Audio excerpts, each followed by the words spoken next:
Lord. What a day. How are you? How you doing, Miss Marcia? I'm so good. Thank you for having me. Oh my God. So I already showed you my That book. my dirty little book, and I'm saying it gone through some lives and reincarnation. Yeah. But this is all love, because what I do is I take it with me to the gym. So I realized two things. I can't drink coffee when I'm reading. Okay, yeah. Exhibit A.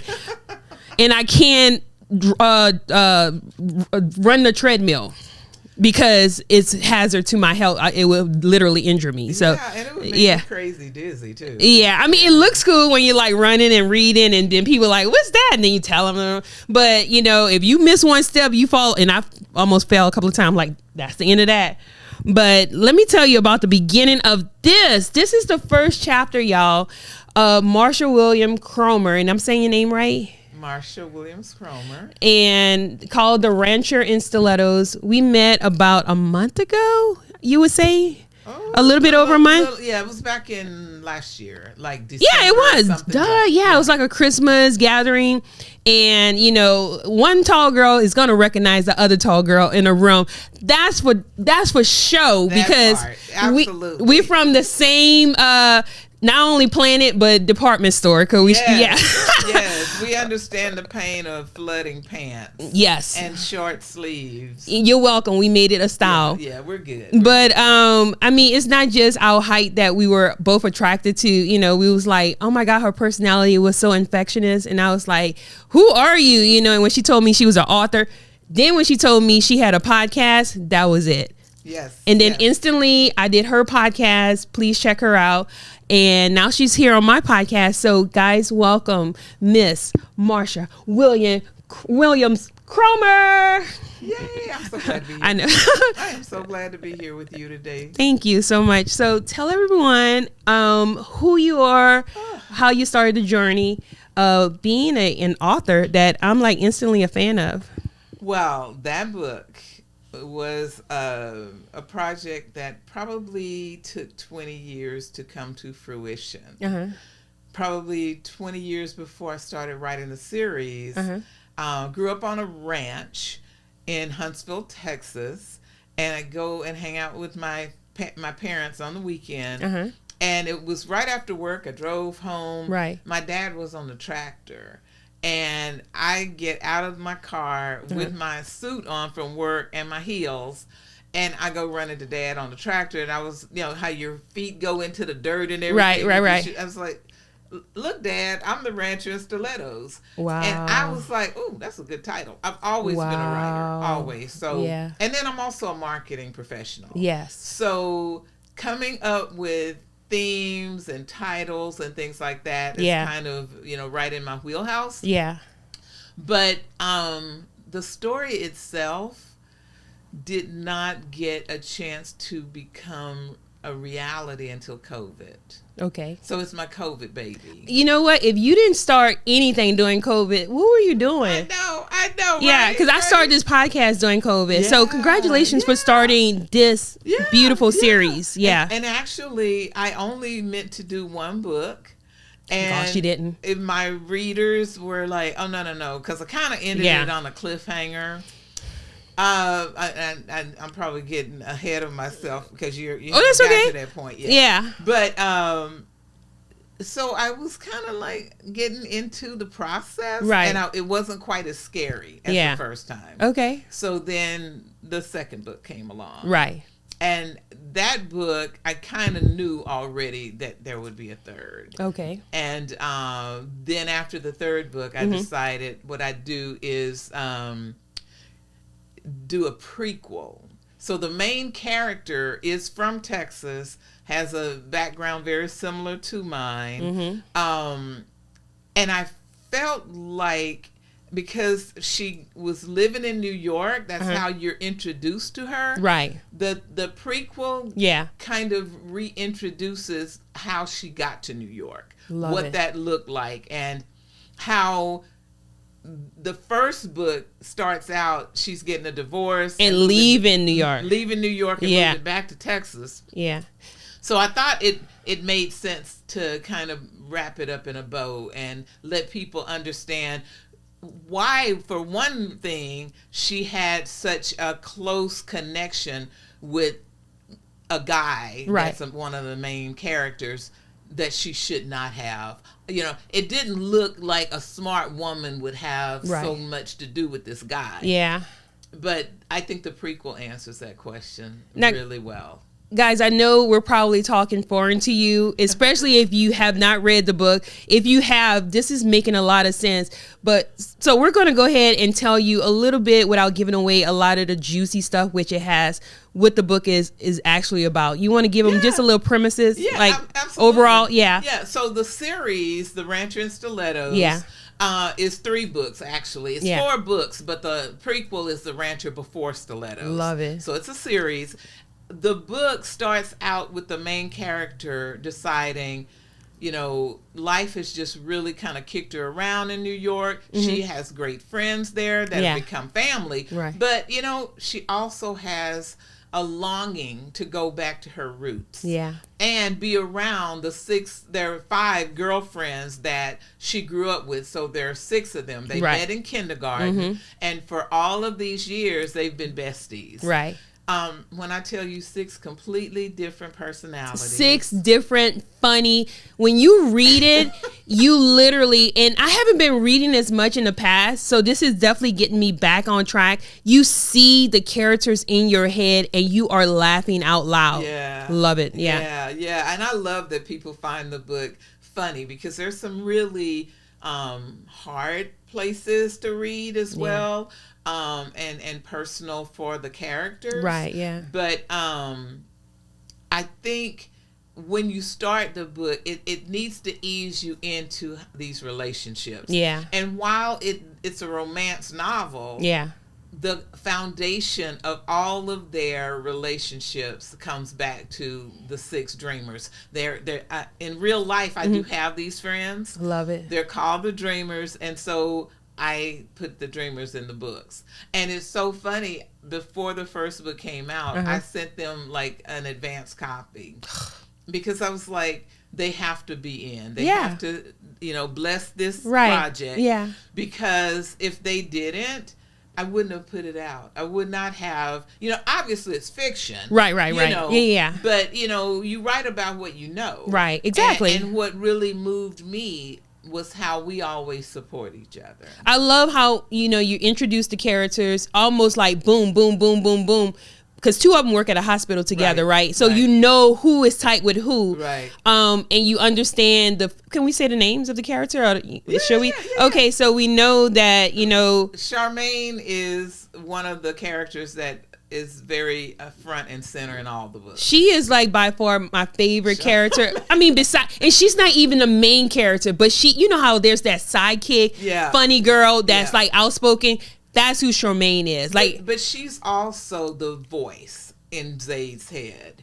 She's probably the one of all of them that could say, you know, I don't like the direction you're going in. Yeah. In such a way that it's like your mama talking to you. Yes. You know what I'm saying? Yes. And while you may get in your feelings about it, you know on some level she's absolutely spot on. Yeah. And Zayd is the main character. Just in case. Yeah, Zayd Grace is the main character. And as soon as you introduce her, you definitely get this visual of who she is. And you understand her emotional state of mind, like where she's coming from, like where she's headed, you know, because this guy, you know, that she's totally hung up on, you know, and you'll understand who that is too, has totally like, you know, jacked up her mind where she just got to get out of that whole environment. Right. So, so it's Charmaine and Faith who both work at the hospital. Love that. Yeah. Okay. And Peyton is the warden at a state prison. You know, the funny part about that is when they were all coming together, and this is just a little snippet, it's not gonna give it away. Peyton, no spoiler alert. Yeah, no spoiler alerts, but the way you wrote it, I swear I saw it in my head. And I think I probably was at the gym when I had started reading the book, and I'm laughing and I'm looking to the side if anybody's looking at me. But when you wrote that Peyton was in the car and, you know, I think she had the radio on and a lady was flirting with her, you know, Right. It was just funny. Right. She had a Toni Braxton, style, hair. And then she told her friends when she got, to the gathering, and one of her friends was like, well, did you enjoy it? And she was like, girl, give me my wine or whatever, Yeah. So I can definitely see this as a movie. I'm definitely going to be pushing this. Yeah, totally. Yeah. That is on my bucket list of things that I want to do as I move forward in promoting the books. It's such a journey. Starting out with the books, I really just wanted to get a book out. But it had to be something that I knew was good to me. Right. And I felt like if it was good to me, right, I'll have an audience. It don't feel rushed. How long did it take you to write this? So, and this is only the first chapter, guys. Yeah, each book takes about a year from start to finish. Wow. Yeah, each book. So the first book, I published it in 2021. Okay. Another one in 2022. Another one in 2023. And I always release them on Valentine's Day. So the last book was 2025. Wow, Valentine's Day. Yeah. And, I feel like because they're romance novels, it's right, something from a promotional standpoint makes sense, right? To kind of package it with Valentine's Day. Right. But I am also in a book club. And so once we use my book as the book of the month. Yeah. And to get the feedback was just electric. It really... made me feel like, okay, I'm onto something. Yeah. There is a need for this. And not just the fact that it's a romance novel, but the fact that, the world kind of wants to put us in boxes, and if it's not urban and, there's some kind of, not that everybody doesn't deal with poverty and whatever on a, at some point in their lives. Right. But I wanted my girls to be like my girls, Yeah. upwardly mobile, right? Very Afrocentric, even though they're working in a corporate environment. All professionals. They love who they are. Yes. And to be 6 Black women that support each other, I wanted the world to see that, because that's really who we are. Exactly. And then to know that this woman who rose to the ranks of a New York, marketing executive is also from a ranch. Wow. She knows how to ride horses. She understands the cattle business. There's an other side to her. Layers. Yeah, absolutely. That's what she grew up learning. Yeah. Her parents were both professionals, so she understood that you do both. Yeah. Right? Exactly. But for her dad, that was really kind of his side business, a way to make extra income. And he'd done this work since he was a kid. So it's generational. So how much is the main character, Zaid, about you? I mean, give me a percentage. Is it 50-50? Or is it 80, 20, 80% like you? Or... Okay, so... Or is it your alter ego, what you would have wanted another version of you to be like, So I won't say that it's autobiographical. Okay. But I pulled from my own life to write the story. Love it. Yeah. So, obviously to make some sex scenes, kind of interesting and titillating, I just wrote it. Yeah. And then I had, readers while I was writing the book that would kind of read chapters and be all over it and just super excited. And I was like, I think I'm on to something here. I think that what's really exciting too is that we actually have access to you. I mean, you actually called me from, I thought you were still in town, and we. I don't know how you say hello in France. How do you pick up the phone? Bonjour. Oh, bonjour. Bonjour. No, you didn't say that, but she was like, no, I'm not in town, I'm in France, so casually. I'm like, oh, really? Okay. So that's my happy place. Yeah. And not only that, I want everybody to also understand that Paris is literally a character in the books. You probably haven't gotten there yet, but it'll start to unfold. Wait, it's not in this one, right? Yeah. Is it? It wait, is. so it is. Okay, so I'm almost to the end, so it must be coming. Yeah. That is so cool that you are not vicariously, you are actually living like your characters.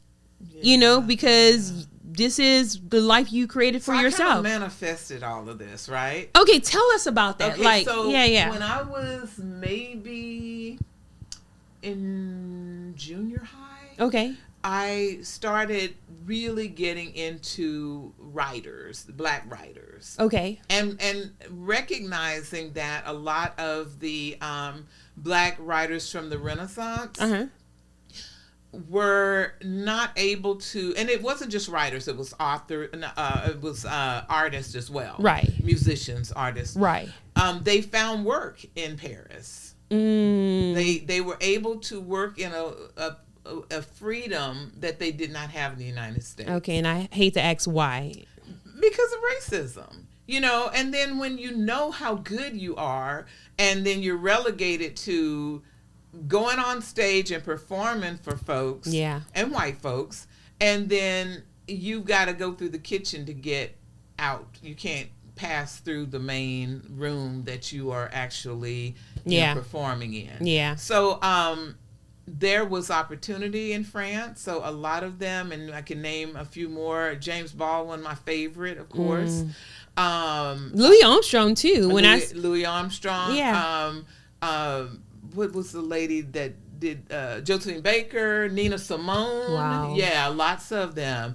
And so as a writer, obviously I thought, I'd love to see what connects France and Paris to them. Right. But then I just kept reading about Paris. And the more I read about it, the more intriguing it was. I just felt like it was kind of a place where, and believe me, I'm in France half the year. Yeah. Every country has their own problems. Yeah, yeah. But the first time I went to Paris, I remember feeling like I was in my happy place. Really? Yeah, I knew it. It was. So it was everything you wanted it to be. The food is crazy. The people. Buildings are amazing. Oh yeah, the architect. The people I never had an issue with, even though I know there are some Americans that want to say people in, France are rude or short or curt with you. Yeah. But I went over there as a Black person, not expecting anything or needing anything. Right. Fair is good with me. Yeah. I don't need you to act like we're at Disneyland all the time and smile just because I showed up, which a lot of Americans feel that way. Yeah. And I feel like I just took them for where they are. Right. If I walk into a bakery or whatever, or bistro, and someone's a little snappy or rude, that's not about me. I just met you. I love that. You know what I'm saying? Yeah, so, no, I'm not owning that. Yeah. And I don't need any more, than just you getting your job done. Right. And if you're nice, there's, icing on the cake. But I see the world differently because of my own experiences in my own country. So my expectations are different as well. Awesome. I remember when I first went to Paris, and this happens to me all the time. Maybe it's just me, but it's never what I expect it to be. It's always bigger in my head. Like when I saw the Eiffel Tower for the first time, I'm like, that's it? Like, oh wow. What was your first impression of like seeing all these? I'm still gobsmacked. I'm really still gobsmacked. I just, and when friends come visit, right, I try to take them because I've gone enough that I even know where the Black places are. Because a girlfriend got to have a hair. Yeah, absolutely. Yeah. Products. Yeah. And, facial stuff, makeup, and food. Yeah. There's like areas of Paris that are just cater to black people. Nice. Black businesses, Black food establishments. The food is crazy. It's amazing. There's this place I found called Gumbo Yaya. I'm about to go look it up after this. It's so good. Like I can have it. Oh yeah, it's so good. But just little by little, I'm finding my tribe there. And it's crazy that most of those people that I would say are part of my tribe, right, are also expats from expats, expatriates from the United States. Oh, seriously? Yeah. Oh, wow. I recently met a lady. Her name is Tanisha Mercer. Okay. And she has been there for a few years. I think the first time she went was after COVID. And she just decided to move there. Her husband had passed away. She was ready for a different life, and she loves it. So when you meet new people, are you like writing another story or novel in your head? What is it like being an author? Is everything potential for another novel? Oh, yeah. I tell my friends all the time, be careful what you say, because it'll end up in a book. If it's a good line, if it's a bar, I'm gonna, yeah. I gotta either put it in a poem or find a way to work it into something. Yeah. I will say I'm putting The Rancher and Stilettos to bed. You know, why does that make me sad? And I just started. Yeah. Okay. Yeah, because I want to write about other things. And I get that. And my characters, while I could possibly see creating more because I have a lifetime of memories with these ladies, I'm telling you, I've known these women since kindergarten. Right. Okay? Yeah. And, you know, for those of you who don't know, that's several decades. Right. As a writer, I feel like I want the challenge of a new story. Right, yeah. And then me as a writer who's written a book that I'm working to turn into a film, I look at The Rancher and Stilettos and say it's prime. It's prime for, either a short miniseries or even if... On Netflix. Yeah, episodic. Yeah. Even if I were to turn it over and have like something like a Netflix series or something for many seasons. Yes. I already got 4 seasons in the can, right? Oh my God. But a lot of the times, from a movie standpoint, I always feel like my book has too much content. Really? Yeah. Well, when you write a book, they don't really put everything in the movie, right? No, and I think my readers would be completely disappointed. They have been some movies that's been based off books where I'm like, that wasn't in the book, you know, or they left stuff out, and I'm like, oh man, you know, because you really, as a fan, a true fan of any novel or anything, you really want to see. Yeah, and I think the readers are savvy enough to understand that, you know, they go into the theater with an open mind. Yeah. My book is so different though, you know, especially for the sisters. Yes. You know, they will be in there with the book, like literally going line by line. And while that isn't practical, I think the scenes need to definitely be there. Yeah. And if it were to go longer than, say, the 4 years, then, you know, I would probably not even be in the writing room anyway. Maybe as a consultant. Right. But, you know, writers kind of take over that process, and depending on who the directors are, it'll have a different slant to it. And that's another thing, because of moving into the book from book to film. Right. Now I am, you know, all over making movies and learning about it, because I do want to keep some ownership there. So you not totally have put The Rancher and Stilettos to bed. It's just it's on vacation. It's morphing. I love that. It is morphing into another form, right? So it's gone from kind of caterpillar to now a butterfly. Okay, so who in our today acting world, what leading lady, I know you've thought about this, would you want to play the lead character of Zaid? It's so interesting you asked that question, because I see her as you.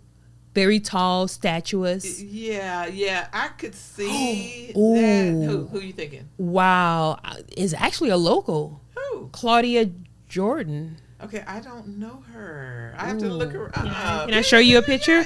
Yeah. Oh my God.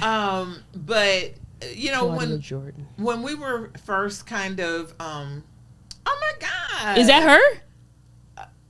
Okay. That's Zaid. That is Zaid. She would rock it. That is Zaid. I gotta do some look. I gotta look her up, and she's in Dallas. Oh, I love that. She would kill that role. Yeah. Well, you know what? I've actually met And she got the attitude for it. Okay. And since I started this process, I've actually been in a movie. Yeah. You know, so I've gotten on a set and kind of I was in a scene as an extra, but I did get credit. There you go. Hello. I do have a mention in IMDb. Okay. Yeah. So, you know, it's fun. But I was there in the movie maybe 15 seconds that you see me. 15 seconds of fame. Exactly. But it took all day to do that. It is. Because you move in different like blocks and stuff like that. It's a long process. Yeah. So, you know, I'm really... You got to be ready for that too. Yeah, I'm learning though. And I am meeting the right people. And we're at that point now of getting funding. It kind of make you wonder, and I'm not trying to change the subject too much to go to Tyler Perry, but it kind of makes you wonder how he does that. But he has such a magical process where he's, you know, showcasing the movie, but he always have one in a can and working on one. Yeah. Like he always have things lined up. But Tyler also controls everything. He does, which is brilliant. Well, and for him to have, you know, this huge studio, you remember during COVID, his studio was really the only working studio. And his requirement was that you stay on campus. Oh. Nobody could leave. Oh, because of the COVID virus. Yeah. So if you're working on a TV show with him, you were basically on lockdown until you wrapped. Right. Yeah. And then you just went home and quarantine or whatever. Yeah. So he always was creating content during that time. He's brilliant. Yeah. But this book, I'm telling you, first of all, I think I probably already asked you this, but I don't know if I asked you online. But when you made the first one, you didn't have the end in mind. You only thought about the end in mind when you came up with the third one, right? The prequel. So when I wrote the first book, I did have the end in mind. So you knew you was going to write four books? No, I just thought I'd leave it like on a cliffhanger. The first book? The first book. Okay. You know, it sort of was at a positive place, which is like how most people readers want books to end. Part of me wanted to go against the grain, which there's a lot of that in the book. What do you mean against the grain? Like what? And let it be real, that it doesn't always, and you know, one of my taglines is, we may not always get the happy ending, but we make our endings happy. Okay. You know, so whatever the ending is, do you choose to be miserable because it didn't turn out like you wanted it to? Yeah, but we're only human, and when we love what we love and when we expect what we expect. Well, I made, you know, the adjustment, and you got the ending on positive note. See, this is the beautiful thing about actually talking to an author. I never had this experience before. Yeah. So I actually, when I was like on chapter 8, I got to ask you a bunch of questions. So so you did have the end in mind when you had the first book, right? You knew you was going to have a sequel, and you knew you was going to stop. No. Okay. The first book, I was always ready, just happy to have birthed. And then people started requesting. Right.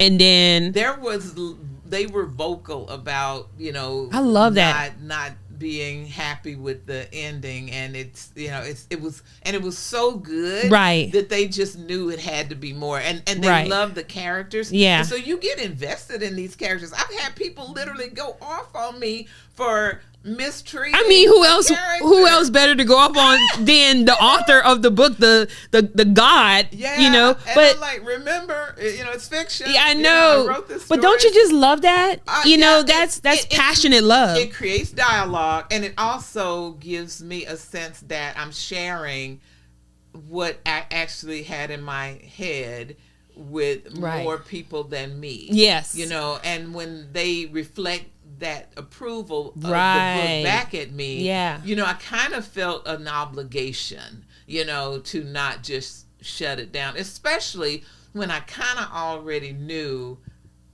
the next place. So let's break that down. Obligation. So when you're feeling the obligation, as you just said, is that like you're compromising for your fans, or is that like you're just, you know? No. Because they're still asking for another book. Okay, but you've already made the decision. Yeah, I felt like I was writing the story as long as I felt like I had story to write. Right.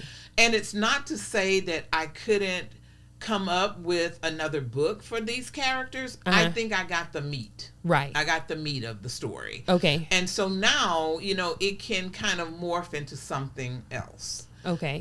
Rather than me, I love that. Yeah. creating from a place of complete fiction, which I don't know. I don't know that I'm sure I could get good at it. I don't think I'm great at that yet. Okay. I even have a writing coach that helps me. I love that. Yeah, because as a new writer, why not reach out to someone who's been in the game for over 40 novels? Oh. Yeah. Oh, wow.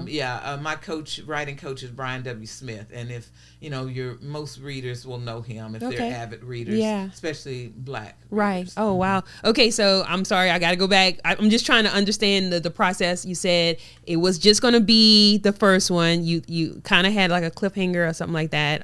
But that the compromise for me in my happy Hollywood ending, was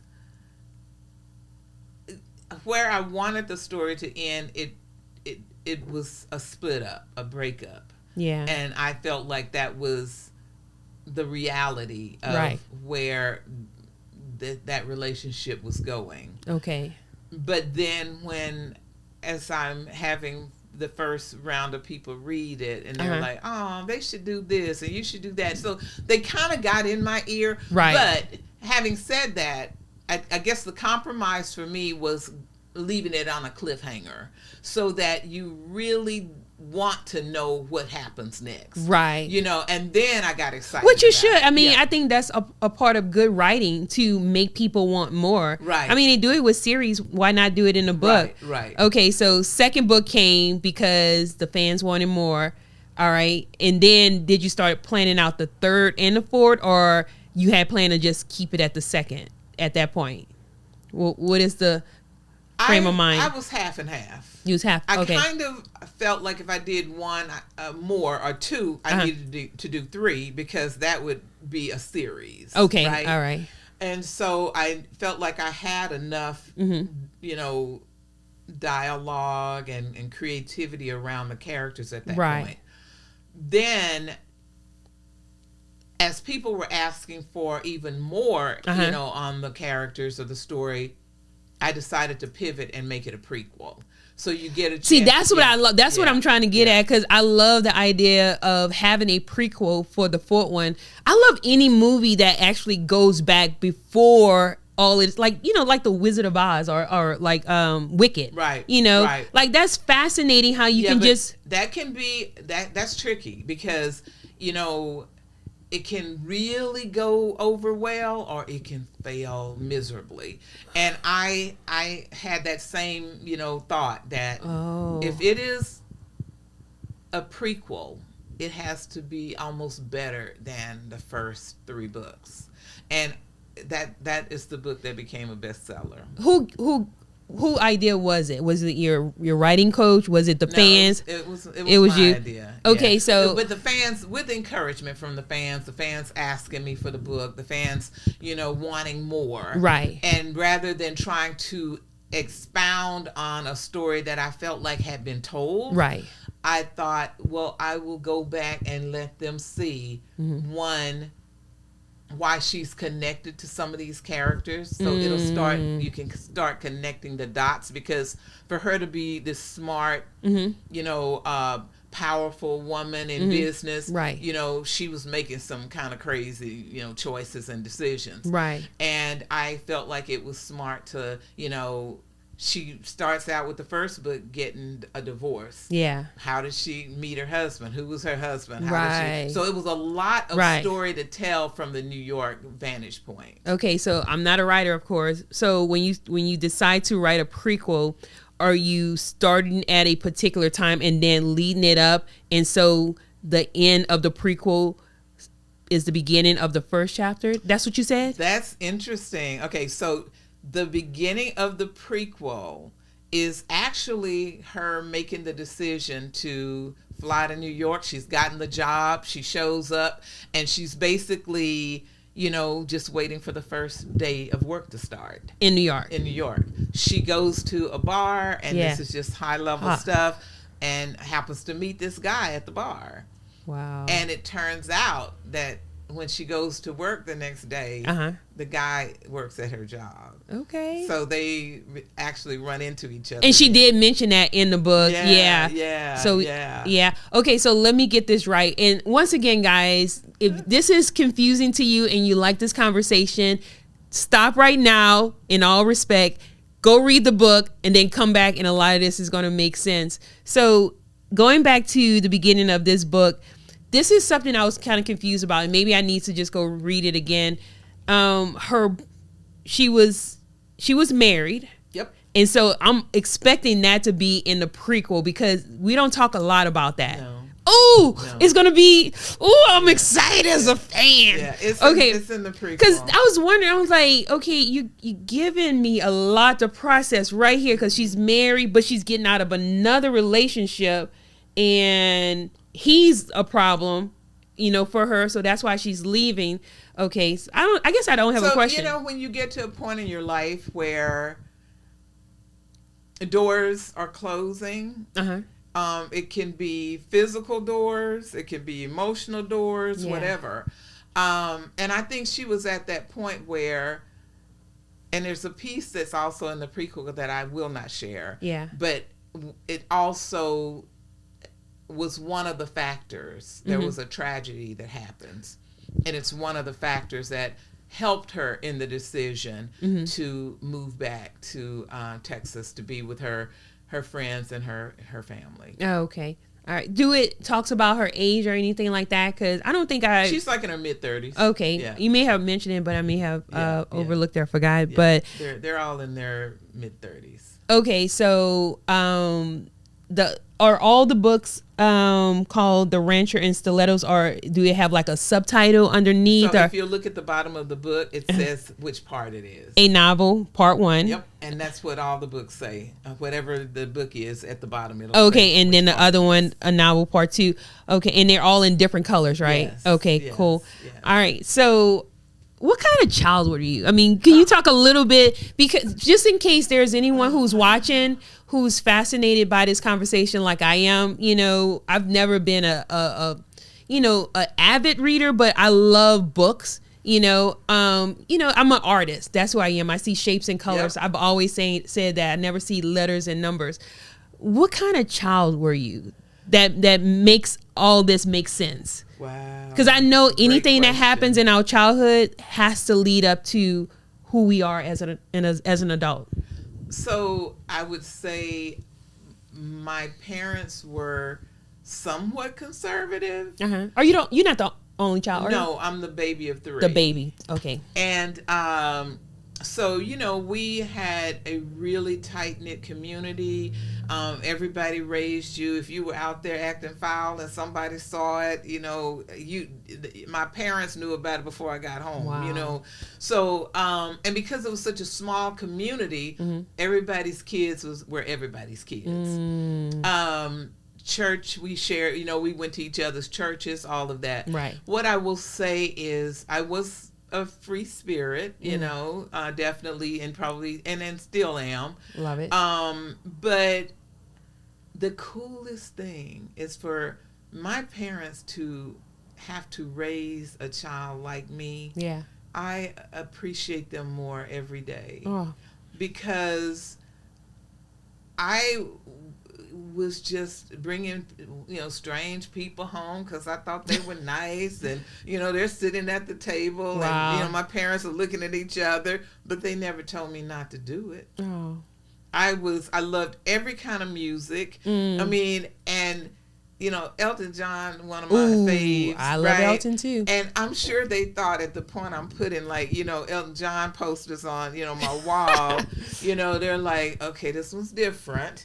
And you have the life of a middle child. No, it feels like it, but I mean, I've never had that experience. So okay, I don't know. Okay, but I just will say it was not an idyllic upbringing. Right. Because that's not even real anyway. Yeah. Everybody has loss. Everybody has, family dynamics. And even if your family's cool right now, maybe, your aunt's family's got some challenges. So we kind of all circle the wagons when that happens. Yeah. So, I won't say that we didn't have life's dramas, evidently. But to be out in the country where we grew our own food and, my dad raised our own meat. So, I just didn't even realize how rich that was. And when I see how our food supply is today, it's just garbage. It's just so wrong. But I still try to eat the same way. Right. My parents, recognizing that I was a weirdo in a good way, left me alone to be that weirdo kid. Oh, wow. And if I brought some crazy idea to them, no, it's just another answer. And a lot of times I got yes. Wow. So yeah, kind of. I remember wanting to take a trip one time. I was actually my freshman year in college. My sister and two of our friends loved to travel, but we were traveling locally for the most part, within Texas. Right. And so I thought, gosh, it'd be great to go on a cruise. So I wrote a business plan and presented it to my parents for the educational value of travel. Wow. And under our Christmas tree for us was the tickets and everything. And they what? Was like, they both parents signed off. My friend's parents and my parents signed off. They took us to the airport. Oh my God. It was just the craziest thing. And I've always wanted to travel. Yeah. But I've been just everywhere, just because of my love of being a citizen of the world and understanding how the world feels and looks to other people. Right. Yeah. And knowing that I fit in wherever I go is a pretty cool thing. I would think that's important to be a writer, to travel, to broaden your horizon, to meet people. Yeah. And like I said, Paris is one of the characters in my books. Right. And in my life, definitely. Yeah. And I have been blessed to be able to travel to several other countries. And, because once you're in Europe, everything's so close. You can take a train or a quick plane trip and be in a whole nother country in an hour or two. That's what I love about flying abroad. I mean, it's first of all, it's so cheap once you're out of the States. Yes. And then it's just a whole world to just see out there. So if you don't travel, please, don't wait to the last minute. Don't find an excuse. Do it. So if anybody wanted to be a writer, what is the first thing they should be doing besides going to school? Read more, of course. Duh. Yeah. If you want to write, you got to read. Yeah. Words are your friends, and you need to have words that paint. Right. That help tell the story. Right. And I actually am an English major, anyway, so because I always like to write. Right. But I remember thinking, what am I going to do with this? How do I leverage it? Really? You were thinking that? Yeah. And I remember right before graduation, I went to the University of Texas at Austin. Yeah. I was standing in the liberal arts lobby, and I saw a letter from, maybe at the time it was the president of AT&T. And he said, give me someone who can think and write, because to write, you have to be a thinker, and the important thing is conveying your thoughts so that people actually understand that story. Exactly. And he said, if you give me someone who can think and write, I can train them to do anything. Wow. Do you think schools now teach people or kids to think? I mean, is that a lost art right now? I think to some degree, definitely. I think unless you are already wanting to be a writer and that's who you are. And, there were teachers, though, I'm fortunate to have had that along the way, even through college, said to me, you're a writer. Right.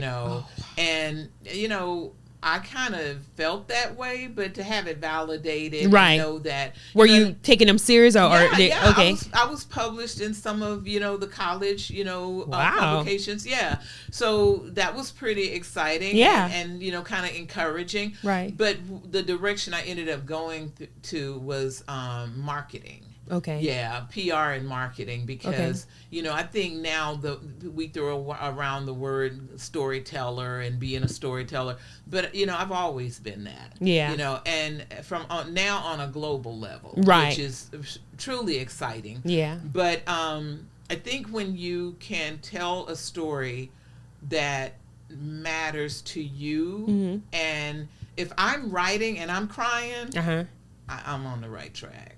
Okay, so as a writer, is that a rule, like a general rule, or this is a rule you came to yourself? Because as a photographer, everything that I like, I don't expect people to like it. Right. And my mentor always told me to work on personal projects and then fall in love with your work, and then hopefully people will fall in love with it too, because they'll see how much you're in love with it. But you're saying if it's moving you, then you're pretty sure it's going to move the audience, or that's just a good litmus test. Okay, I don't say that everything moves me that way. Right. And sometimes I'll write something that is so hilarious. Yeah. That it's the same, thing. I'll feel like, oh my God. And I love when people let me know that something had them laughing, like you did earlier. Yeah. Because I think I love to laugh. That just kind of comes with my personality. And so when I can make other people laugh, I don't necessarily want to make you cry, but something that moves me may not move you. So it's personal. Yeah. But overall, it's kind of a check for me to say, oh, that's good. I really like that line. That resonates. I can tell as I'm listening to you talk. Well, first of all, we already established that she sounds like Maya Angelou. Oh, okay. Yeah. I hear that. I hear that a lot. Yeah. So as I'm listening to you talk, I'm reminded, when I used to read a lot, and I wasn't an avid reader, but I did this. When I used to read Think and Grow Rich and then other, Black novels, you gave me the gift back of imagining in my head again, like watching TV in my head. So when I was reading your book, it was so nostalgic. Like I hadn't felt that feeling. Oh, that's cool. What I really mean? Cool. Yeah, you missed it. Yeah, I miss it because I think social media is first of all, it's killing some of our brain cells, and it's taking away our imaginations. And I honestly feel like the more I'm reading, because right now I'm in a book club and we're reading Mel Robbins' Let Them, my comprehension is speeding up. I can feel it speeding up a little. Right. Because you get rusty. Right. You do. Yeah. Exactly. Yeah, and I thank you for reminding me. And because I do, I was hard on myself. I was like, oh my God, and everything works hand in hand. And I feel like it's helping me to communicate more with people because I'm reading. But that's the one thing, because I'm more of an artist and I imagine things, from pretty much any subject. You gave me that little TV inside of my head again, where I'm like, wow, I'm reading and it's almost like I'm watching TV, and you're making me fall in love with reading again. So definitely in this day and time, Black women, we need this. Yeah, we need absolutely. this is our little getaway 4 series, and we're gonna be all fighting to make sure that this becomes a movie. Yay. So tell everybody where they can find you. You got any big events coming up or anything? So the books are available online, basically anywhere books are sold. Definitely Amazon. Yeah. Do you prefer that they go to Amazon? It doesn't matter. It doesn't matter. Okay. Yeah. It's fine. Yeah. But what was the other part of the question? Where can they find you? And MarciaWilliamsCromer.com. That's my website. Yeah. Yep. Awesome. Yep. Any big events coming up that you want everybody to come to? So I am regularly doing book signings. Okay. I don't have any in Dallas right now. I have one in Houston coming up. But what I can do is make sure that if you guys check back with my website, I update when I'm going to be out, and I'm always promoting on Facebook, same name, Marcia Williams Cromer, and also as a way to help people learn more about me and what drives me and what motivates me. I have a podcast. Yes. And it's called The Rancher and Stilettos Presents.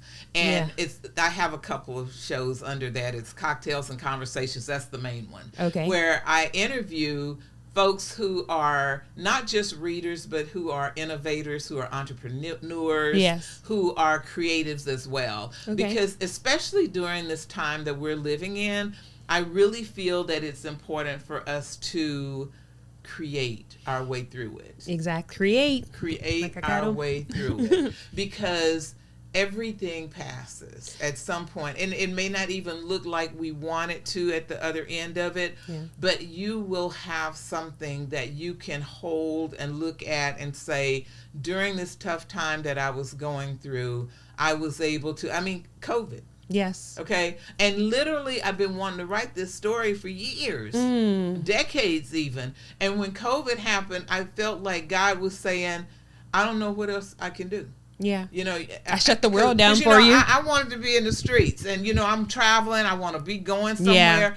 And what ended up happening was COVID comes, and the voice in my head, my God voice, says, I don't know what else I can do. I stopped the entire world. Yeah. What do you want? Yeah. And I started on the outline at that point. So do you think, and I'm sure you probably got this question before, if there wasn't no COVID, would this book be here? Ooh. Based on what you know about you, would that book still be inside of you?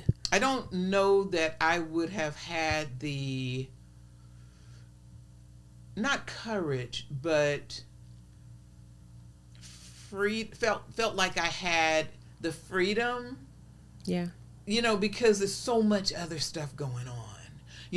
We're all working from home during COVID. If you're working from, 8 to 5, you can't go anywhere. Yeah. So you may as well come up with a new project Right. that, entertains you, keeps Right. you, kind of focused, keeps Right. you energized Mm-hmm. even.